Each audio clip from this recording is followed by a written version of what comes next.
L'actualité hors du Sénégal nous mène en Sierra Leone. La police disperse les opposants dans l'attente des résultats du scrutin présidentiel. Oui, cela s'est passé au lendemain de ce scrutin présidentiel à Freetown.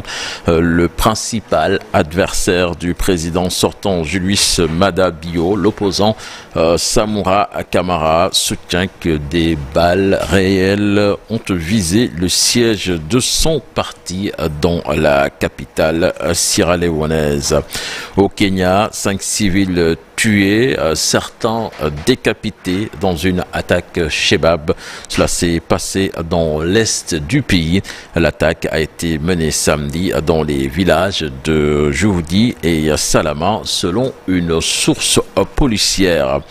Première apparition à la télévision du ministre de la Défense en Russie après la mutinerie Wagner. Sergueï Shoïgu était en train d'inspecter les forces russes en Ukraine. Il tenait une réunion dans un poste de commandement avec les responsables. Il était donc la cible de féroces critiques du chef de Wagner, Evgeny Prigojine, qui a décidé de surseoir sa tentative de coup d'État, comme l'ont qualifié certains. Une actualité qui a secoué le monde durant ces 72 heures passées.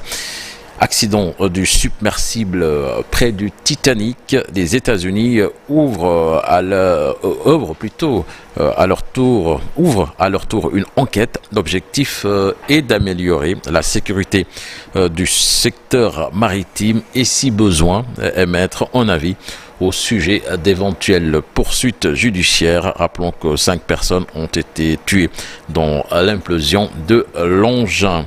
Et puis pour finir, Sornanata, le footballeur Benjamin Mendy, rejugé pour viol et tentative de viol, acquitté au mois de janvier dernier de la plupart des charges qui pesaient contre lui. L'ancien international français est de retour ce lundi devant la justice britannique pour être rejugé pour ces 2 infractions. Merci, cher Tidiane Diao. L'actualité internationale revient tout à l'heure et ce sera en Wolof.